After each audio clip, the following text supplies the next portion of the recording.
dotting tool using two forks. The object is to get a bend on the edge of the dotting, on the tip of the dotting tool, to have an angle in it. So what's important is you need to get two forks which have the tines which are thicker than the metal part of the dotting tool itself. Okay, so what you do is you get the forks, you feed the the the dotting tool through the tines of the fork like this. Okay, and you essentially have to hold it so that the fork is pressing against the metal part only. Okay, and you can just sort of hold that in place. And you take your other fork and you feed the tines through the dotting tool like this. Okay, so just like, oops, where are we here?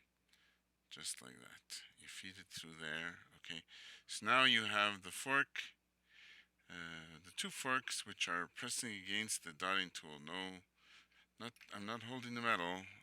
I'm just pressing the dotting tool, the nib or the point of the dotting tool itself. Okay, you place your fork. Your first fork is placed as far in as possible while still holding the the dotting tool. The second fork is placed in where you want to have the bend. Okay, so when you put it where you want the bend, say right about there, then you holding only the forks, you push outwards with your hand. Your right hand in this case here is going to push outward, and I'm going to achieve a bend like this. Okay, and if I turn it to the side, you see that I have a little bit of a bend, but not sufficient to make a big difference. So we're going to try that again. All right, and here we go. I put this in here. I hold that against there, and I'm gonna zoom this in a little bit so that we get a better view. All right, here is a better view. Let that focus. Okay, and actually, I didn't get any bend on it, but so I'm gonna put that against there. Hold that against like that. Put in the second fork, and then just holding the forks and sort of moving the hands opposite one to the other. So the right hand bends down, the left hand bends up. I want the bend about there. So it takes a bit of strength and you bend it. Oh. So there you go. You see, now I have a bit of a bend. Okay.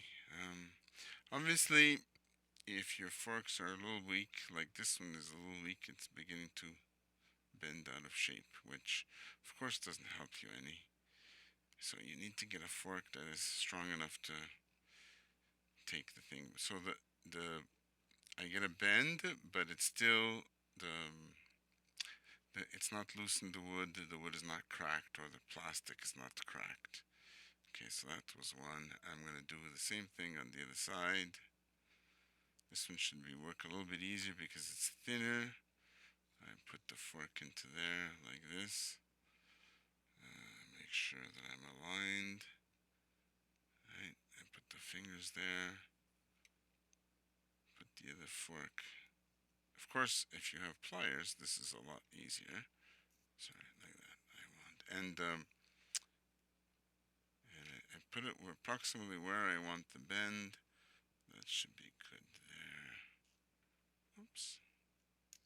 And hold on. Put that in. I put that in, and I twist the fork so that essentially the dotting tool is being held in place by the fork. Okay, like that. And I'm just using my hand to stabilize it. I put the other fork in whereabouts where I want to bend. That's about there. That's about there is good. And then pressing only against the fork, not against the wood. I do a bend like that.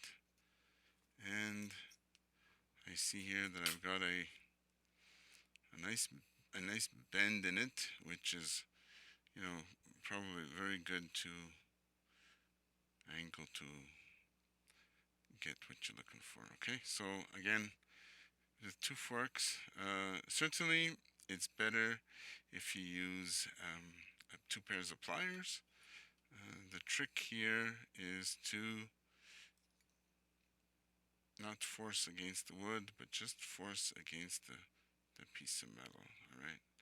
I'm going to try to get a bit more bend on this one and put it in there, and again bend. Try to get a better bend. There we go. That was much better. There's a better bend on that side of the thing. I flip it around and I have a bend on that side as well. All right.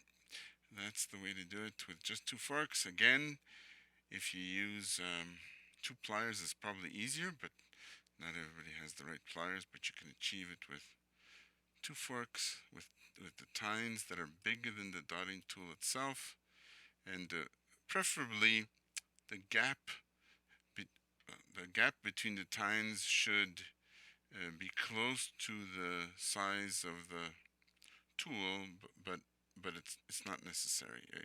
The tool only has to be able to pass inside to be able to get that leveraging force against it. All right, there you have it.